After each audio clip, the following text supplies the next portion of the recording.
I'm scared of everything, though. I can't hang. I'm too scared of people, man. You know who the scariest person was? My ex-girl. Fuck, man. Girls get scary. You guys in relationships, you ever... Yeah, see? She fucking... Yeah! Girls fuck, man. Girls fuck. I don't know. Guys in relationships, you ever argue with your girl and you don't even know what the fuck that shit is about?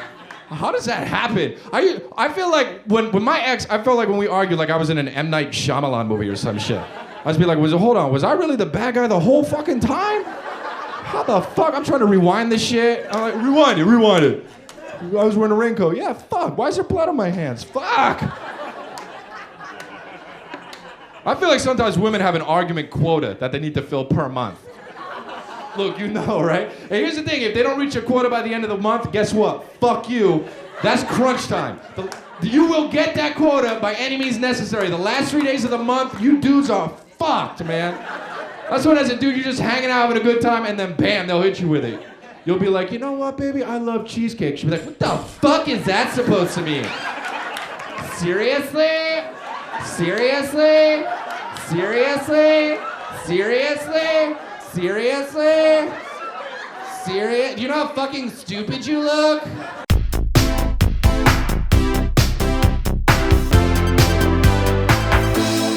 Like, here's a well-known fact that a lot of you people from other cultures don't know. Black people, can I hear your voices? Where are you? Okay, now let's teach the audience a little something, okay? Do we like sweet potato pie or do we like pumpkin pie? Sweet potato! I can't hear you. Sweet potato! She even answered, sweet potato, nigga! Okay. Thanksgiving 09, we're in the grocery store. And my wife's like, okay, I got the stuffing. I got the mashed potatoes. Oh my God, I forgot the pumpkin pie mix. I was like, for who? She said, it's Thanksgiving, we're having pumpkin pie. I go, no, we're not. She says, what are you talking about? I go, baby, black people don't eat pumpkin pie.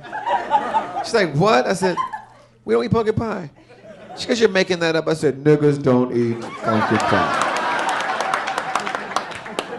She goes, that's BS. I go, really? Watch this. There was a little old black lady in the aisle with us. I was like, ma'am, how many pumpkin pies you getting? She said, child, ain't no damn pumpkin pie.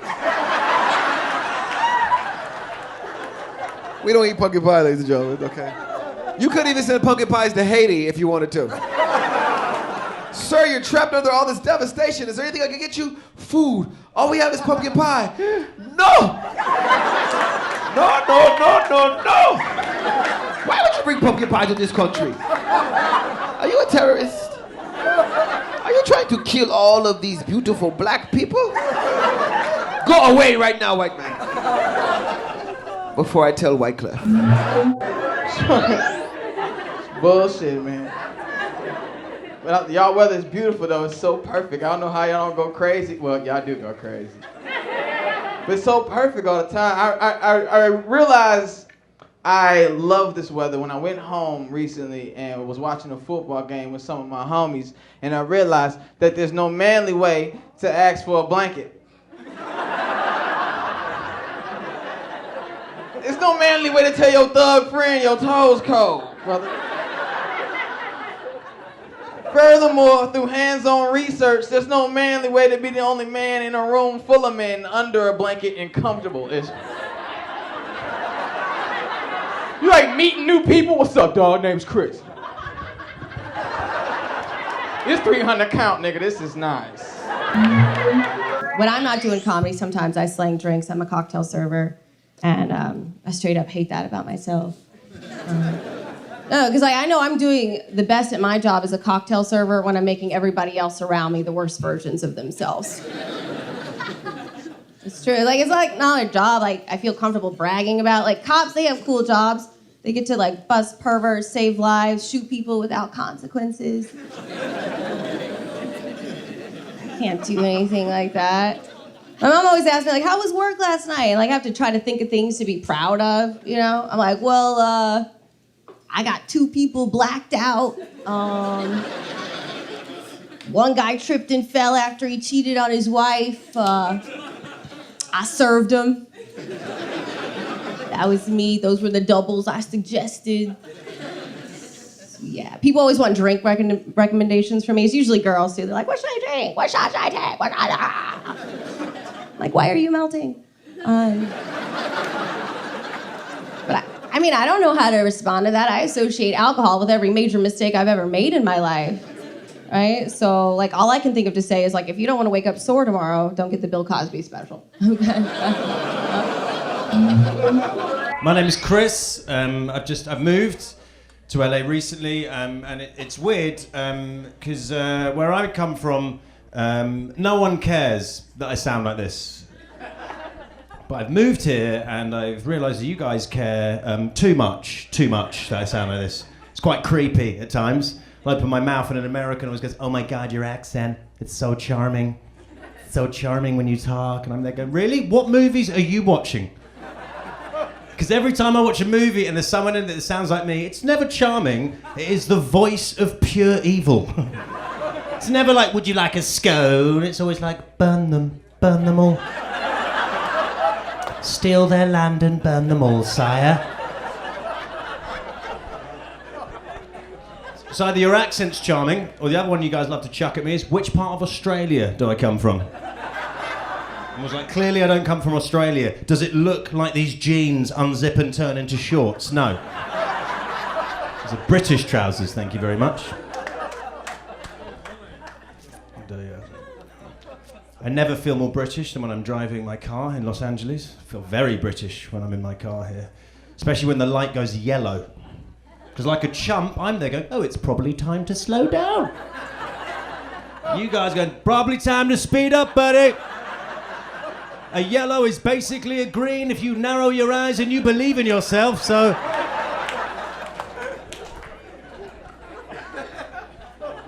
Trying to get my hand in the American culture. I did actually go to my first basketball game before I'm going to immerse myself in the culture. This is true. I don't remember anything from the game. The only thing I remember was at halftime, I was in the bathroom and I saw a man walk into a stall eating a pizza. And I thought, this truly is the greatest country on earth. It really is. Where I'm from, we've got a phrase, don't shit where you eat. You guys are like, we shit while we eat. Gosh, Jim. You ever look up at them stars up there and wonder if they was made or just happened? Actually, Huckleberry, there are many schools of thought on that. Some believe that a creator god like Quetzalcoatl tossed his very eyelashes into the night sky, creating that stellar display we see before us. So they was made. Others, however, believe that the stars have always existed in something close to their current form, a theory popularized by Galileo Galilei. So they just happened. Personally, Huckleberry, I'd posit that those stars are the result of some giant celestial explosion billions of years ago, scattering those gaseous bulbs throughout the cosmos. Well, they sure is purty. They sure are purty, Huckleberry. But tonight's not about grammar. Tonight's about two good friends piloting their way down this mighty Mississippi. Oh, man. You sure are right about that, nigger Jim.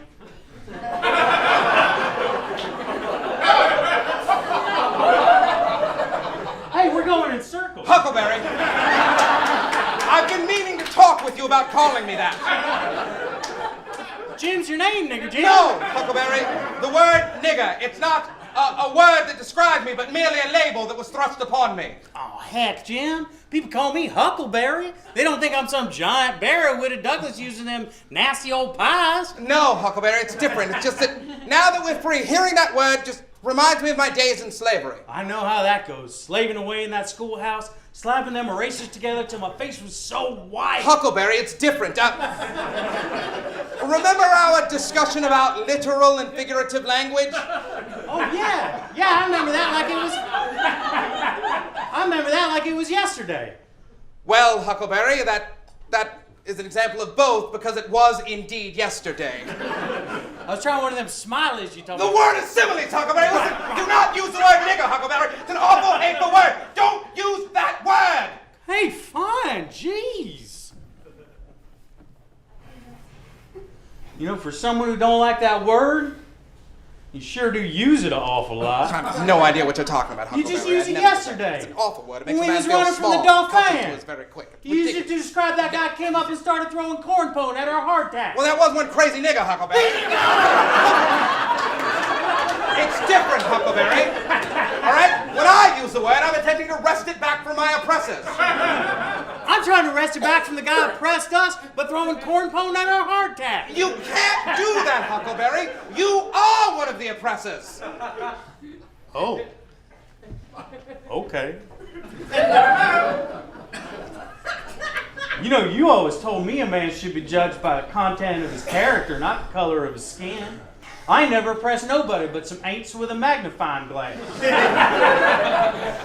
All right, Huckleberry, let me explain it to you like this. When I hear that word, it makes me think of when I was a child and my mother was sold downriver.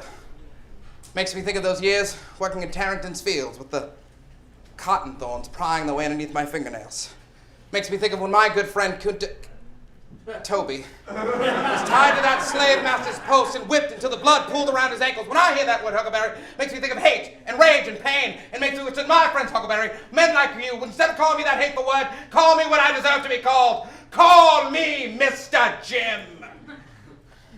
Oh, gosh, Mr. Jim. I guess I don't know what it's like to go through life all motherless and thorn-fingered and missing my postman friend. If it makes you feel all them bad things, I ain't never gonna say it again. You say it all you like. Well, Huckleberry, hearing you say that now makes me think that perhaps my cavalier use of the word has created some sort of tacit approval in your mind. And Huckleberry, I too vow that I shall not use that word. Yeah, Mr. Jim, and if anybody does use that word, the government should snatch them up and send them to Cuba and put a burlap sack on their head and make them think they're drowning, but they're not drowning. But they think they're drowning, but they're not drowning. Huckleberry, stop, Huckleberry. While I appreciate your zealousness, we should instead strive for a world where people choose not to use that word instead of having it forced upon them. It's like my pen pal Voltaire once said. I may not believe in what you say, but I would defend to the death your right to say it. To do otherwise would simply be selfish. Gosh, Mr. Jim, you are right. Today I feel like I've been about as selfish as a three-horned Jew on Sunday Christmas morning. All right, that's it. We're going back. Blackout. Jesus Christ. Having kids, I can barely find a mate. Longest relationship I had was 2 years. That was with Sprint. Could not hold on to that. I dropped a cell phone in a porta potty. You had done that? Dropped the phone in the toilet? Come on, somebody has. Did you fish it out? Thank you! It was a woman, too. I'm one of those girls, too. I don't touch anything in the bathroom. That phone went in there. It was a porta potty. I didn't even take a second to rip the seat off with my bare hand. Put all the toilet paper on my arm, looked like a little Michelin woman. Oh, that's not it. Pulled it out, wrapped it up in plastic, went into the Sprint store. I'm like, I don't know what happened. It just quit working. And the kid's unwrapping it, and he's touching it all over. I got that dog eating grass. He's looking at it. Looks like you got water damage. Are you getting shitty service? Piss poor. It can be challenging sometimes when I'm meeting a lady. If you ever, I don't know if any of you have been to Africa, but it's, who whooped? Oh, what part of Africa? South Africa. Ah, that's where I went. Do you have a problem with the names out there? Yes, I did too. And it's very troubling when you have to meet a lady for the first time. I saw this beautiful girl at the bar. I went over to her. I said, "Hi, what's your name? I think you're really beautiful." She goes, "Oh, thank you. My name is Oli."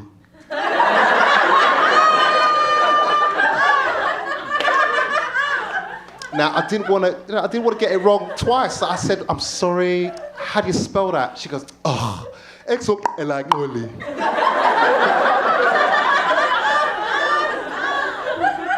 Oli? No. No. Sounds like that. No. Oli. Oli? Yes. I said, "Can I have your number?" She goes, "No." I was one away from romance, guys.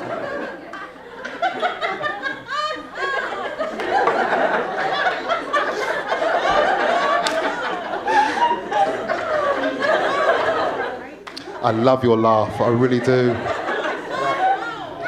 If you're making love to your husband and you have ever a fit of laughter, that guy will never make love again. I've been single for 2 years, and what I realize about women is women are mean. Yeah, you're mean fucking people, all right? And I wake up every day wishing I was gay. Every single day. I look at my dick, I'm like, nope, don't want to suck it yet, and then I go on my merry way. That's what I do, you know? Because I'm waiting for the day. I want a guy around the house. I really need one. I need to fix some shit. This is what happened. I wanted a date with the girl. This is why women are mean. You just cut to a man's soul way more than men do to women. I went on a date with the girl. She made me rethink my whole entire existence. It was a great day. At the end of the day, she kisses me, and she's like, oh my God, you made me laugh so much. I want to see you again. I was like, cool, let's do it again. Next day on Facebook, she posts a meme that says, hot boys are overrated. Find a 5 that makes you laugh. I was not laughing at all, no. I thought it was at least a 7, you know? At least I have great hair, fat ass, parents who love me. That's pretty solid for a 7, you know? No, but none of you said I wasn't a 5, so now I'm thinking I am a 5. Thank you, I appreciate it. So today I turned on a documentary called The Botany of Desire. Yeah, it was about weed. That's what got me there. What I didn't expect was they were like, do you want to learn about other plants as well? And I was like, yeah, sure, I'm already here. Like, they're like, how about apples? I was like, well, I'm a blanket, all right? Like, I didn't know there was anything to know about apples, like, at all. There's a whole 30 minutes on apples in this movie. Like, it's fucking nuts. Like, did you know that apples were almost the first plant illegalized in this country? Like, their primary purpose at the beginning of America was to put in like a big vat and ferment and turn into cider, which puts like a really fun twist on Johnny Appleseed, doesn't it? Like, we all think of him as like some dude who's just like whistling and like planting apple trees and like greeting little kids. No, this dude was like a wandering booze nomad. Like even more heroic somehow. Like, he'd like show up to a town and they'd be like, kids, here comes Johnny Appleseed. And he'd come up and just be like, you guys want a fucking apple? Does anybody want an apple? Yeah, I'm wearing a fucking bucket on my head, all right? I need some shade. I'm Johnny Appleseed. What's up? You guys ever gotten so drunk you start talking in cursive like that? Yeah. They're like, it's all connected, man. Like every letter's got a little line going to the next one. You know, it's fancier and it's harder to read at the same time. Is that a G, an S, or an ampersand? No, just sound it out and go back to the beginning, you know? It's George, not Sorge. Like, you guys are dumb.